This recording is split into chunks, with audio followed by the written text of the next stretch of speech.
ও আল্লাহ আমাকে বাঁচাও, ওয়ানা মিনাল মুসলিমিন, আমি তো মুসলমানদের অন্তর্ভুক্ত। কত বড় জাহা মিথ্যা কথা বলে ফেললো।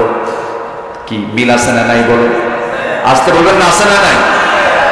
ওয়ানা মিনাল মুসলিমিন, আমি তো মুসলমান। আল্লাহ তৎক্ষণাৎ জবাব দিয়ে দিল, কুনতা মিনাল মুফসিদিন, তুই হলো সন্ত্রাসীদের গডফাদার। 40,000 শিশু হত্যা করেছিল ফেরাউন। এই পৃথিবীতে হত্যা রাজনীতি চালু করেছে প্রথম হলো এই পৃথিবীর বুকে ফেরাউন। আমার দেশে ওই ফেরাউন একটা আসছে, কিন্তু পুরুষ না, মহিলা ফেরাউন, ঠিক কিনা? মানুষকে মেরে গণভবনের পেছনে গণভবন দিয়েছে, কোনো ক্ষমা নেই। খুনের বিচার অবশ্যই কোরআনের ভিত্তিতে হওয়া উচিত, ঠিক কিনা? এখন এসপি আমাদের মোবাইলে ফোন দেয়, এসপি, ডিআইজি, ওসি ফোন দিয়ে বলে, হুজুর একটু তাকায়। কি কথা কি বুঝতেছেন? একটু নজর দিয়ে, হ্যাঁ একটু নেক নজর দিয়ে। তোমরা যে বদ নজর দিচ্ছ 17 বছর, আমরা প্রতিশোধ পরায়ণ না, আমরা এতটুকু অনিয়ন্ত্রিত নয়, আমরা হিংস্র নয়। কালেমা পড়ো, ভালো করে মুসলমান হও, ঠিক কিনা? আয়না ঘরে ব্যারিস্টার আরমান, আমি চোখের পানি আটকাতে পারি। একটা ইয়াং ছেলে, নতুন বিয়ে করেছে, দুটো বাচ্চা, 2 বছর কোলে আর 4 কি 5 বছর বড় মেয়েটা। এই ছোট্ট বাচ্চা, বাবার ফাঁসির রায় হয়ে গেছে। মীর কাসেম আলী রাহেমাহুল্লাহ এদেশে অসংখ্য ছাত্রদের স্বতন্ত্র শিক্ষা প্রতিষ্ঠান শহীদ কাফেলা, দরজয় কাফেলা, বাংলাদেশ ইসলামী ছাত্র শিবিরের প্রথম প্রতিষ্ঠার সভাপতি মীর কাসেম আলী। তার সুযোগ্য সন্তান একজন জাতির রাহবার ব্যারিস্টার আরমান। তার বাবার পক্ষে কোর্টে আইনি লড়াই লড়তেছিল। সেই লড়াই করতেছে কেন? এটাকে অপরাধ মনে করে তার বাবার ফাঁসির রায়ের আগেই বাড়ি থেকে বের করে ওই আয়না ঘরে নিয়েছে। আজকে 8 বছর।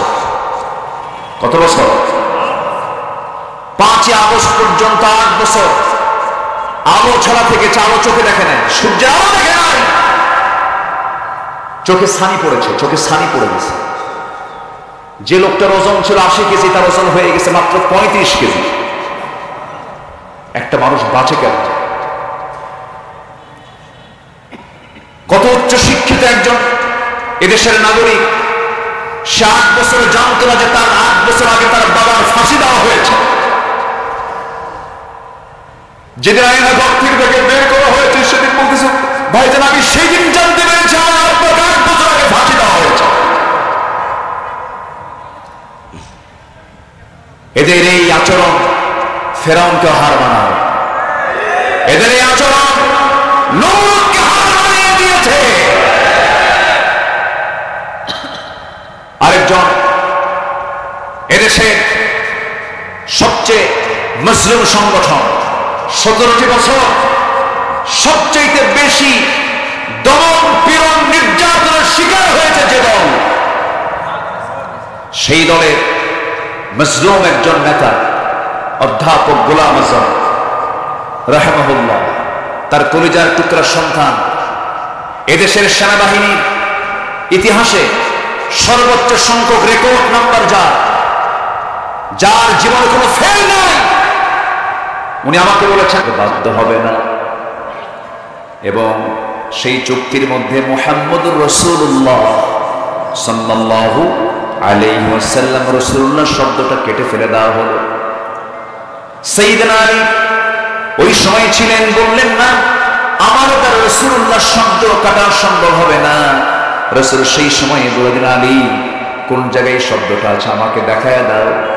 আমার নবজি যখন দেখতে পেলেন সেই জায়গাটা রাসূল নিজ হাতে কেটে দিয়ে বললেন, চুক্তিটা বড় দরকার, কারণ আমাকে তার রাষ্ট্র নেতা মনে করেছে, যে আমাদের বিজয় জোরকন সুবহানাল্লাহ।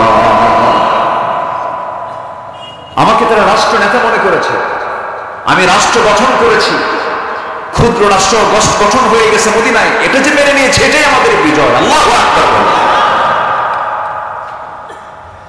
আমার বন্ধুগণ,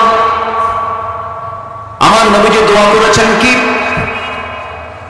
আমার নবীজি দোয়া করেছেন, আল্লাহ তাআলা রব্বি আদখিলনি মুদখালা সিদকিন ওয়া আখরিজনি মুখরাজা সিদকিন ওয়াজআল লি মিন লাদুনকা সুলতানান নাসীরা।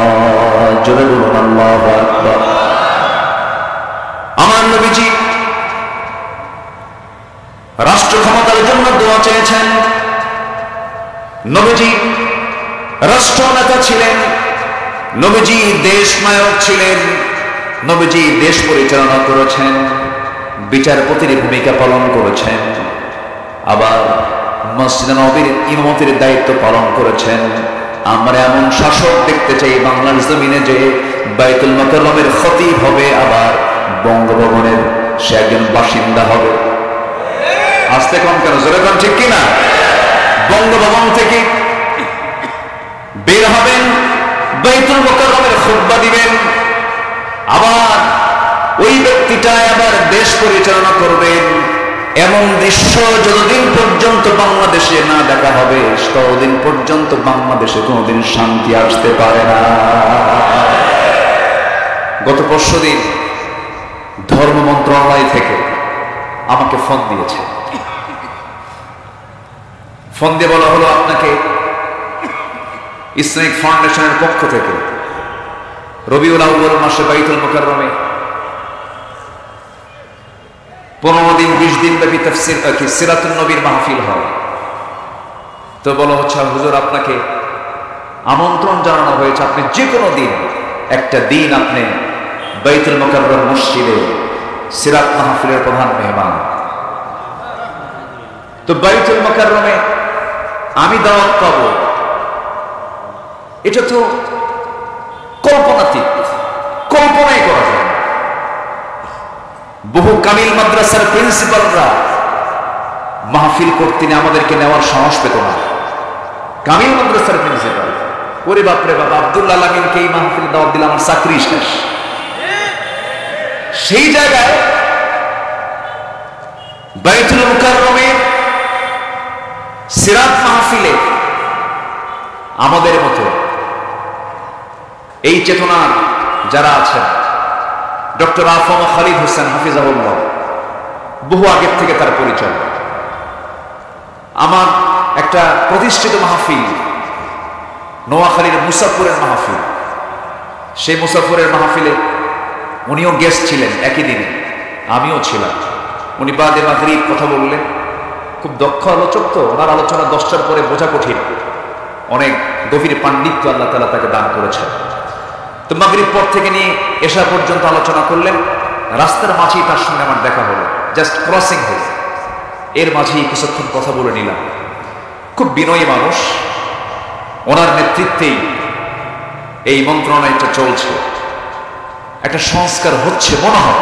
জোরে বলি ইনশাআল্লাহ, জোরে বলি ইনশাআল্লাহ। তার একটা সিমটম পেলাম, ওই দালাল আলেম যারা, তেলবাজ যারা, তারা সব লেজ গুটে বিদায় নিয়েছে। বাইতুল মুকাররমে সেই ইমাম যে ওই ব্যর্থ প্রধানমন্ত্রীকে লকব দিয়েছিল কওমি জননী, সে লেজ গুটে মসজিদ থেকে বিদায় নেয়, পালাতে বাধ্য হয়েছে। সম্মানিত ভাইয়েরা, সম্মানিত বন্ধুগণ, রাষ্ট্র ক্ষমতার প্রয়োজন আছে না নাই? আসতে বলবেন না, আছে না নাই? অনেক কার্ড খেলেছে, আনসাররে লেলিয়ে দিয়েছিল, রিক্সা বাহিনীকে লেলিয়ে দিয়েছিল, শ্রমিকদেরকে লেলিয়ে দিয়েছিল, নিজেরা মন্দিরে হামলা করে সংখ্যালঘুর কার্ড খেলতে চেয়েছিল। কোন কার্ড কাছে লাগবে না, কারণ জনগণ ওদের সব ষড়যন্ত্র বুঝতে পেরেছে, জনগণ হয়ে গেছে এক একজন প্রশাসক। জেনে বলি আলহামদুলিল্লাহ। যে জাতি 10 দিনের মতো, প্রায় 10 দিন 2 সপ্তাহের মতো থানায় কোনো প্রশাসন নাই, থানায় কোনো প্রশাসন নাই, 14 দিন প্রায় প্রশাসন ছাড়া একটা দেশ চলতে পারে, এক বিরল দৃষ্টান্ত হলো বাংলাদেশের মানুষরা। কে বলেছে আমার দেশের মানুষ খারাপ? কে বলেছে? আপনি ইন্ডিয়ার দিকে তাকান, অসম্ভব। সো ইন্ডিয়া কি? বলেন বলেন বলেন। আমাদের সব জিনিসগুলো ওরা চুরি করতে চায়। আপনি পাকিস্তানের দিকে তাকান, প্রশাসন ছাড়া 14 দিন। খবর মানবতার ফেরিওয়ালা বলে, গণতন্ত্রের ঠিকাদার বলে আমেরিকার দিকে তাকান, 14 দিন প্রশাসন ছাড়া কোন দেশ, কোন রাষ্ট্র চলতে পারে না। আমার দেশের মানুষ, প্রত্যেকটা মানুষ হয়েছিল এক একটা প্রশাসন, সব পাহারা দিয়ে। তারা প্রমাণ করেছে আমরা দেশকে জীবন দিয়ে ভালোবাসি। মুগ্ধ। পানি লাগবে, পানি লাগবে। মুগ্ধতা ছড়িয়ে এসে দুনিয়া থেকে বিদায় নিয়েছে। তার মা চোখের পানি এখনো শুকায় নাই।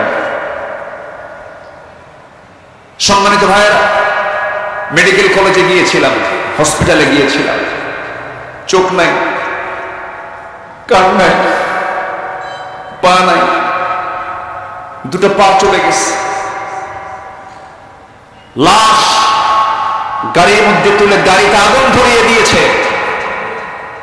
যা করেছেন আপনারা, ইতিহাস আপনাদেরকে ক্ষমা করবে না, ঠিক কিনা? ব্যক্তি যে অপরাধ করেছে, ব্যক্তির শাস্তি কি হবে ইসলামে আছে না নাই? আসতে বলবেন না, আছে না নাই? ডাকাতের শাস্তি কি রাসূল শিথিল করেছেন? চোরের শাস্তি কি রাসূল শিথিল করেছেন?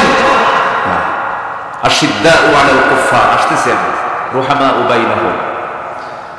ডাকাতের শাস্তি রাসূল শিথিল করেননি, চোরের শাস্তি রাসূল শিথিল করেননি। আমার নবীজি রাষ্ট্রপতি থাকাকালীন উচ্চ বংশীয়া সম্ভ্রান্ত বংশের এক নারী, তার নাম ফাতিমা। আমার নবীর মেয়ের নাম কি? ফাতিমা। চুরি করে ধরা পড়েছে। ওই বংশের সমস্ত লোকজন সাইয়েদনা ওমর ফারুকের কাছে এসে বলছেন, আপনি যদি বলেন রাসূল শাস্তি লাঘব করতে পারেন। সম্ভ্রান্ত পরিবারের হাত কাটলে বিয়ে দেব কেমন? সমস্যা। আমার নবীর সামনে এসে যখন বললেন, ইয়া রাসূলুল্লাহ, দেখুন তো একটু কি শাস্তি লঘু করা যায়? আমার নবীজি সঙ্গে সঙ্গে জবাব দিচ্ছেন, ওমর, তোমার দারাজ কণ্ঠ কোথায় গেল? তোমার সেই তেজোদ্দীপ্ত চেতনা কোথায় গেল? আজকে ওই সম্ভ্রান্ত পরিবারের মেয়ে ফাতিমা না হয়ে আমার কলিজার টুকরা যদি ফাতিমা বিনতে মুহাম্মদ যদি চুরি করে ধরা পড়তো, আমি জনসম্মুখে সবার চোখের সামনে আমি ফাতিমাকে ডেকে নামি তার বাপ নিজের হাতে নিজের মেয়ের হাতটা কেটে নিতাম। আমার বন্ধুগণ, ডাকাতি করেছিল একজন, নবীর সামনে ভণ্ডামি করে কালিমার ঘোষণা দিল। নবীজি বললেন, তুমি কালিমা পড়েছো, নিরাপত্তা পেয়েছো, হুজুর আমি তো অসুস্থ, কি করা যায়? আমার রাসূল বললেন, যাও, মরু অঞ্চলে একজন রাখাল আছে, সেই রাখালের কাছ থেকে অনুমতি নিয়া উটের কিছু পেশাব, উটের কিছু পানি, দুটাকে মিক্স করে তুমি পান করে নাও, তোমার জন্ডিস ভালো হয়ে যাবে, রক্ত রোগ বন্ধ হয়ে যাবে। ওষুধ মনে করে পান করলো সেই লোকটা। পান করার পরে সুস্থ হয়ে গেল। গায়ের শক্তি যখন ফেরত চলে এলো, শয়তানটা চেপে বসলো। সে করলো কি? হাতের তরবারে দিয়া সেই রাখালকে মেরে ফেলে দিয়া উটগুলোকে সে অপহরণ করে যখন নিয়ে চলে যায়, আমার নবীর কাছে জিবরাইল জানায় দিলেন। আমার নবীজি সাহাবে কেরামকে পাঠায় দিয়ে বলেন, সাহাবীরা যাও, যেখানে পাও সেখান থেকেই ধরে ফেলো। ধরে ফেলা হলো। ধরে ফেলার পর রাসূল বললেন, তার হাত বেঁধে ফেলো, পা বেঁধে ফেলো। ওই রাখালকে যেমন করে এই ডাকাত আমার রাখাল সাহাবীকে যেমন করে মেরেছে তোমরা তাকে তেমন করে মেরে ফেলো, একটা করে হাত কেটে ফেলো, পা কেটে ফেলো, অঙ্গহানি করে ফেলো। আমরা সারা জীবন শুনেছি রাসূল দয়ার নবী, মায়ের নবী, সেই নবীজি এই সিদ্ধান্ত যখন জানিয়ে দিলেন, হাত কাটা হলো, পা কাটা হলো, এরপরে পানির জন্য ছটফট করতেছে। ওই ডাকাতটা মরুভূমির বালুগুলো চাটতেছিল। নবীজির কানে সাহাবায়ে কেরাম সংবাদ দিলেন, হুজুর এমন দৃশ্যকে দেখে ভালো লাগে নাকি? সে পানি চাচ্ছে, তপ্ত মরুভূমির গরম বালুগুলো সে চাটতেছে, পানির জন্য ছটফট করছে। কি করব হুজুর? রাসূল বলেন, সাহাবীরা এক চুল পরিমাণ পানি দিতে পারবে না, কারণ আমার রাখালকে সে এক চুল পানিও দেয় নাই। কি বোঝা যায়? কোনো ক্ষমা নাই, ঠিক কিনা? ক্ষমা আছে, ক্ষমা আছে। যদি ক্ষমা করতে চান, কুতিবা আলাইকুমুল কিসাসের এই আয়াতের খেলাফ হয়ে যাবে। কুতিবা আলাইকুমুল কিসাস এই আয়াত যদি আমরা মেনে নেই, এই আয়াতকে যদি আমরা বিশ্বাস করি, অবশ্যই খুনির শাস্তি এই জমিনে নিশ্চিত করতে হবে। 41 বছরে খুনের রায় যদি 41 বছরের আগের খুনের রায় যদি 41 বছর পরে আদায় হয়, বাবার শাস্তি। 71 সালের যে সমস্ত বিষয়গুলো সামনে এনে কল্পিত নাটক সাজিয়ে যদি একটা রায় দেওয়া হয়, 5ই আগস্টে যে তাজা খুন করা হলো, এটারও শাস্তি নিশ্চিত করা হলো সবার দাবি। রাজি আছেন কারা কারা? হাত উঁচু করে দেখান মুসলমান।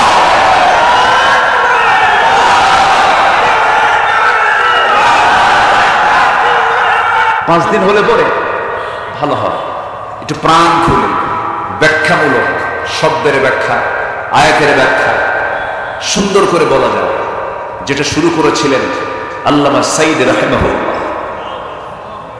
গত 17 আগস্ট পিরোজপুর আল্লামা সাইদ ফাউন্ডেশনে গিয়েছিলাম, কথা বলেছি সেখানে। এই 17 আগস্ট এই ডেট করা হয়েছিল, 5 আগস্ট হবে এমন চিন্তা আমাদের মাথায় ছিল না।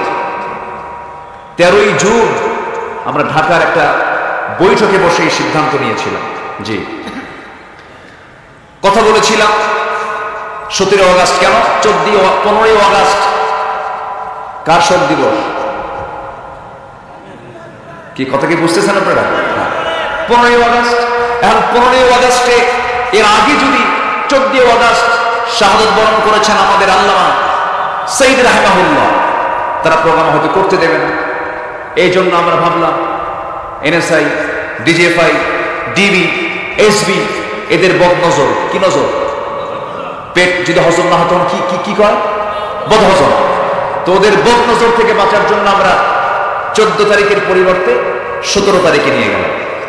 সেই 17 আগস্টে সেখানে গিয়েছিলাম, কথা বললাম। কই সেই পাড়ের হাটের সেই সাক্ষীগুলো, বরঞ্চ সেখানে একজন এসেছিল, কি নাম? সুখরঞ্জন বাড়ি। একসঙ্গে বসে প্রায় 2 ঘন্টা কথা বললাম। এই সুখরঞ্জন বাড়ির ইমান না থাকতে পারে, সুখরঞ্জন বাড়ির ইমান হয়তো কালেমাতে পড়ে নাই, কিন্তু বহু আলেমের চাইতে তার চরিত্র ভালো। সে বলেছে আমি জীবন দেব কিন্তু মিথ্যা সাক্ষী দিতে পারবো না। কলকাতার দমদম কারাগারে তাকে পিঠ মোড়া দিয়ে পিছনে 2 হাত বেঁধে রেখে দিয়ে দিনে রাতে শাস্তি দেওয়া হতো। বলা হতো তুই একটা রায় দিবি, নচেত তোকে দুনিয়া থেকে বিদায় করব, তুই সাক্ষী দিবি। কিন্তু সেই হিন্দু সুখরঞ্জন বালি সে বলল না, অসম্ভব, আমার পক্ষে সম্ভব না। সে অনড় ছিল, তার চোখের পানি আমাকে অনেক ভাবিয়ে তুলেছে। আহারে, সে যদি খিয়ারুকুম ফিল জাহেলিয়া খিয়ারুকুম ফিল ইসলাম, আমি তাকে বললাম ভাই কোনো কথা নেই, আপনি কালেমা পড়েন। দেখি যে মুসকি মুসকি হাসে, দোয়া করেন, হয়তো কালেমা পড়তেও পারে ইনশাআল্লাহ। আমরা লেগে আছি ওর পিছনে, আমরা লেগে আছি, আমরা কাজ করছি। এখন আমরা দুই একটা করে আওয়ামী লীগ ধরবো আর কালিমা পড়াবো। জোরে বলে ইনশাআল্লাহ, জোরে করে ইনশাআল্লাহ। ওরা বলেছিল এই দেশে ওয়াজের নামে কোনো রাজনীতি চলবে না। মাহফিলে এই মঞ্চটাকে দখল শুধু নয়, এই পোস্টারটাও তারা দখল করে ফেলেছিল। এই পোস্টারে আমার নামটা কেন আগে দেওয়া হয়েছে? আমরা আলেম, আমরা বক্তা, আমাদের নামটা আগে, আর এমপি স্থানীয় আতি পাতি আছে না, ওদের নামটা একটু পড়ে আমাদের নামটা কেন আগে দেওয়া হলো? এই অপরাধ মনে করে মাহফিল হাতে ফোর্টি জারি করেছ।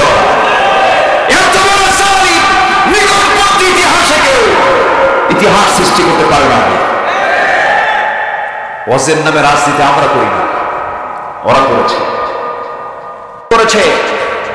প্রত্যেকটা জায়গায় ঘুষের বাণিজ্য চালিয়েছে, রন্ধে রন্ধে দুর্নীতি তার প্রবেশ করিয়েছে। অতএব উচিত তাদের কালেমা করে আবার নতুন মুসলমান হওয়া, ঠিক কিনা? সম্মানিত ভাইরা, কথা আছে, একটু একটু করে বলতেছি, কারো কোনো আপত্তি নাই তো? জোরে বলি ইনশাআল্লাহ। আমাদের কথা বলতে গেলেও আবার খুব সাবধান থাকতে হয়, কারণ আমাদের মুখ থেকে অযাচিত কোনো কথা বের হওয়া যাবে না। কারণ এই যে ক্যামেরা আছে, কিরামুল কাতিবিন ইয়ালামুনা মা তাফআলুন। শুধু ইয়ালামুন না, ওরা দেখেও, জানে এবং দেখে। তাহলে আমার কথাগুলো নিয়ে প্রত্যেকটা ইঞ্চি ইঞ্চি কথার আবার গবেষণা আছে না নাই? আছে, সব তারা রেকর্ড করছে। আমি কেন নতুন করে মুসলমান হতে বললাম? তাদের জীবন বিধানের নাম ইসলাম নয়, তাদের জীবন বিধানের নাম হলো ধর্ম নিরপেক্ষ মতবাদ। নতুন করে কেন মুসলমান হতে বলছে ওদেরকে? তাদের ধর্মের নাম হলো জাতীয়তাবাদী চেতনা। জাতীয়তাবাদী চেতনায় যারা বিশ্বাস করবে তাদের ঈমান নাই। ধর্মের নিরপেক্ষ মতবাদকে যারা বিশ্বাস করবে তাদের ঈমান নাই। কার কথা? আসতে বলবেন না, কার কথা? কোরআন কোথায় বলছে? কোরআনের কোথায় আছে? শোনাই সব ওই সমস্ত দলীয় নেতা কর্মীদের জানায় দিবেন, হুজুরের এই বক্তব্য শোনো, ওই আয়াতটা তালাশ করবে। আল্লাহ রাব্বুল আলামিন বলেন, وَمَن يَبْتَغِ غَيْرَ الْإِسْلَامِ دِينًا فَلَن يُقْبَلَ مِنْهُ وَهُوَ فِي الْآخِرَةِ مِنَ الْخَاسِرِينَ। জীবন বিধান হিসাবে যারা ইসলামটাকে বাদ দিয়া, দিন হিসেবে যারা ইসলামকে বাদ দিয়া রাষ্ট্র পরিচালনায়, সমাজ পরিচালনায়, দেশ পরিচালনায় যারা ইসলামকে বাদ দিয়া দুনিয়ার কোন তন্ত্রমন্ত্র গ্রহণ করবে, পুঁজিবাদ, জাতীয়তাবাদ, ধর্ম নিরপেক্ষ মতবাদ, ক্যাপিটালিজম, সোশিয়ালিজম, ন্যাশনালিজমকে যারা গ্রহণ করবে, আল্লাহ রাব্বুল আলামিন বলছেন আমি তার পক্ষ থেকে কোনো কিছুই কবুল করব না। নামাজ পড়বে, কাজ হবে না। হজ করবে, কাজ হবে না। যাকাত দেবে, কাজ হবে না। কারণ সে দল হিসেবে সে ইসলামকে না গ্রহণ করে দুনিয়ার আইনকে গ্রহণ করেছে। আমার দেশে এখন কার আইন চলে? আল্লাহ। তাহলে কাজ কি এখনো বাদ আছে? কি আংশিক না পুরোটাই? আজ থেকে আংশিক না পুরোটাই? এখন কি পুরোপুরি জয়পুর বলা যায়? এখন পুরোটিকে জয়পুর বলা যায়? আমরা গোটা দেশকে জয় করব ইসলাম দিয়ে। জোরে বলি ইনশাআল্লাহ। আমাদের সবচেয়ে বড় সাহায্যকারী কে? আর ওদের সাহায্যকারী কারা? Russia, India, America. ওদের শক্তি হলো পুঁজিবাদী, সেকুলার, ন্যাশনালিজম। ওদের ধ্বজাদুরে হচ্ছে ওদের পাওয়ার। আর আমাদের মূল পাওয়ার কে? আসতে বলবেন না কে? সেই পাওয়ার, সে আল্লাহ তাআলা ফেরাউনকে পানিতে চুবায় মেরেছেন। ফেরাউনকে সকালবেলা তা জানতো? যেদিন ফেরাউনকে পানিতে চুবায় মারছে তার আধা ঘন্টা আগেও কি ফেরাউন জানতো? মাত্র আমার দেশের প্রধানমন্ত্রী, প্রাক্তন প্রধানমন্ত্রীকে টাইম দেওয়া হয়েছিল মাত্র কত মিনিট? সেম ফেরাউনের সঙ্গে মিলে গেছে, বুঝলেন? ফেরাউনও মরার আগ দিয়ে এরকম একটা টাইম পাইছিল। কেমন করে বললাম আমি? ফেরাউন বলল হামান, শত্রু তো পালালো, সে তো দরিয়া পারই হয়ে গেল। পার হয়ে যাওয়ার বিপদ আরো বেশি। ঘুম হবে না, টেনশন হবে, কোন দিক দেখুন হামলা হবে, ওকে ধরো। হামান বলল আপনি চিন্তা করবেন না, একটু দেখে আসেন। ঘোড়ায় চড়ে দাবড়ায় দিল। যে রাস্তায় মুসা আলাইহিস সালাম তার 12টা গোত্র নিয়ে বাইপাস, আরো 11টা রাস্তা, মোট কয়টা রাস্তা? 12টা। মোট কয়টা রাস্তা? 12 গোত্র, কয়টা রাস্তা? 12টা রাস্তা। একদম শীততাপ নিয়ন্ত্রিত, পর্যাপ্ত আলো, কারণ সমুদ্রের নিচে কি আলো থাকে না অন্ধকার থাকে? অন্ধকার, আলো ছাড়া তো যেতে পারবে না। তাহলে আলো প্লাস শীততাপ নিয়ন্ত্রিত, এবং টানেল তো একটা টানেল, একটা গুহার মতো টানেল, সেখানে অক্সিজেনের দরকার আছে না নাই?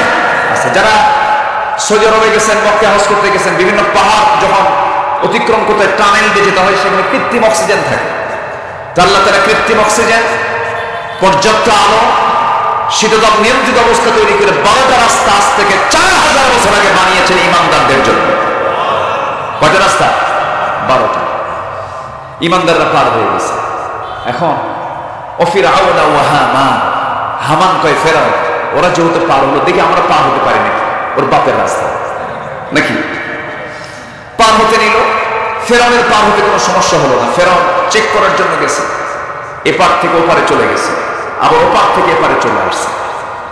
হামান বলতেছে ফেরাউন কোনো অসুবিধাই নেই, আমি সব চেক আপ করে আসছি, ক্লিয়ার রাস্তা, কোনো সমস্যা নেই। আল্লাহ কয় ঠিক আছে, ক্লিয়ার, তোরে ধরবো একটু পরে, তোর মুরব্বীর আগে ধরবো। কার আগে ধরবো? মুরব্বীকে আগে ধরবো। মুরব্বী, ঠিক আছে না? এখন তো কত যে কোন দিকে কোন কথা মানে ভাইরাল হয়ে যায়। আচ্ছা, শেষ পর্যন্ত আগে মুরব্বীকে চালায় দিল। ফেরাউন খুব ভীত ছিল, ভীত সন্ত্রস্ত হয়ে ফেরাউন করলো কি, এক পা আগা, 2 পা পিছায়, এমন রব ভয় করে। তাহলে আমার রব কি ভয় করে? আমার রব কি ঘুমা? আমার রব কি টেনশন করে? আমার রবের কি কোনো ক্লান্তি আছে? ওয়ালা ইয়াউদুহু হিফযুহুমা, তার কোনো ক্লান্তি নেই। আল্লাহু আকবার বলেন। আর এমন রব এক পা আগায় 2 পা পিছায়। ফেরাউনকে কোনো টেনশন না, আপনি দৌড়ান। ঘোড়াটা ঘোড়ায় দিল, পার হতে নিল। ঠিক ওই দরিয়ার ঠিক মিডিল পয়েন্ট আল্লাহ তাআলা পাহাড়ের সমুদ্রের পানিকে আল্লাহ রাব্বুল আলামিন ওনারা দিয়ে দিলেন, সমান হয়ে যাও। সঙ্গে সঙ্গে 2 পাশের দরিয়া পাহাড়ের মতো ভেঙে যখন তার মাথার উপরে পড়তে লাগলো, ফেরাউন এখনো মারা যায় না, কিছু টাইম আল্লাহ তাআলা তাকে দিলেন। ফেরাউন বলছে মুসা, বুঝতে পেরেছে তুমি সত্য, মুসা তুমি আমারে বাঁচাও, মুসা তুমি আমারে বাঁচাও। কিন্তু মুসা বাঁচাবেন না, আল্লাহ বাঁচাবেন। এই ডাকেও যখন কোনো কাজ হলো না, এবার ফেরাউন বলতেছে মুসার আল্লাহ আমারে বাঁচাও। দেখছেন কার আল্লাহ? বলেন তো কি সোজা না বাঁকা? মুসার আল্লাহ আমাকে বাঁচাও, তাও কোনো কাজ হলো না। শেষ পর্যন্ত বলে ফেললো ও আল্লাহ আমাকে বাঁচাও, ওয়ানা মিনাল মুসলিমিন, আমি তো মুসলমানদের অন্তর্ভুক্ত। কত বড় জাহা মিথ্যা কথা বলে ফেললো। কি মিল আছে না নাই? বলে আসতে বলবেন না, আছে না নাই? ওয়ানা মিনাল মুসলিমিন, আমি তো মুসলমান। আল্লাহ তৎক্ষণাৎ জবাব দিয়ে দিল কুনতা মিনাল মুফসিদিন, তুই হলো সন্ত্রাসীদের গডফাদার। 40,000 শিশু হত্যা করেছিল ফেরাউন। এই পৃথিবীতে হত্যার রাজনীতি চালু করেছে প্রথম হলো এই পৃথিবীর বুকে ফেরাউন। আমার দেশে ওই ফেরাউন একটা আসছে, কিন্তু পুরুষ না, মহিলা ফেরাউন, ঠিক কিনা? মানুষকে মেরে গণভবনের পেছনে গণভবন দিয়েছে, কোনো ক্ষমা নেই। খুনের বিচার অবশ্যই কোরআনের ভিত্তিতে হওয়া উচিত, ঠিক কিনা? এখন এসপিরা আমাদের মোবাইলে ফোন দেয়, এসপি, ডিআইজি, ওসি ফোন দিয়ে বলে হুজুর একটু তাকায়। কি কথা কি বুঝতেছেন? একটু নজর দিয়ে, হ্যাঁ একটু নেক নজর দিয়ে। তোমরা যে বড় নজর দিচ্ছ 17 বছর, আমরা প্রতিশোধ পরায়ণ না, আমরা এতটুকু অনিয়ন্ত্রিত নয়, আমরা হিংস্র নয়। কালেমা পড়ো, ভালো করে মুসলমান হও, ঠিক কিনা? আয়না ঘরে ব্যারিস্টার আরমান, আমি চোখের পানি আটকাতে পারি। একটা ইয়াং ছেলে, নতুন বিয়ে করেছে, দুটো বাচ্চা, 2 বছর কোলে আর 4 কি 5 বছর বড় মেয়েটা। এই ছোট্ট বাচ্চা, বাবার ফাঁসির রায় হয়ে গেছে, মীর কাসেম আলী রাহিমাহুল্লাহ। এদেশে অসংখ্য ছাত্রদের স্বতন্ত্র শিক্ষা প্রতিষ্ঠান শহীদি কাফেলা, দরজয় কাফেলা, বাংলাদেশ ইসলামী ছাত্র শিবিরের প্রথম প্রতিষ্ঠার সভাপতি মীর কাসেম আলী। তার সুযোগ্য সন্তান একজন জাতির রাহবার ব্যারিস্টার আরমান। তার বাবার পক্ষে কোর্টে আইনি লড়াই লড়তেছিল। সেই লড়াই করতেছে কেন? এটাকে অপরাধ মনে করে তার বাবার ফাঁসির রায়ের আগেই বাড়ি থেকে বের করে ওই আয়না ঘরে নিয়েছে। আজকে 8 বছর। কত বছর? 5 আগস্ট পর্যন্ত 8 বছর আলো ছড়া থেকে আলো চোখে দেখে নাই, সূর্যের আলো দেখে নাই, চোখে ছানি পড়েছে, চোখে ছানি পড়ে গেছে। যে লোকটার ওজন ছিল 80 কেজি, তার ওজন হয়ে গেছে মাত্র 35 কেজি। একটা মানুষ বাঁচে কেন? কত উচ্চ শিক্ষিত একজন এদেশের নাগরিক, সে 8 বছর জানতো না যে তার 8 বছর আগে তার বাবার ফাঁসি দেওয়া হয়েছে। যেদিন আয়না ঘর থেকে তাকে বের করা হয়েছে, সেদিন বলতেছে, ভাইজান আমি সেই দিন জানতে পেরেছি আমার আব্বাকে 8 বছর আগে ফাঁসি দেওয়া হয়েছে। এদের এই আচরণ ফেরাউনকে হার মানায়। এদের এই আচরণ নমরুদকে হার মানিয়ে দিয়েছে। আরেকজন এদেশের সবচেয়ে মুসলিম সংগঠন, 17টি বছর সবচেয়ে বেশি দমন পীড়ন নির্যাতনের শিকার হয়েছে যে দল, সেই দলের মজলুম একজন নেতা অধ্যাপক গোলাম আজম রাহিমাহুল্লাহ, তার কলিজার টুকরা সন্তান, এদেশের সেনাবাহিনীর ইতিহাসে সর্বোচ্চ সংখ্যক রেকর্ড নাম্বার যার জীবনে কোনো ফেল নাই, উনি আমাকে বলেছেন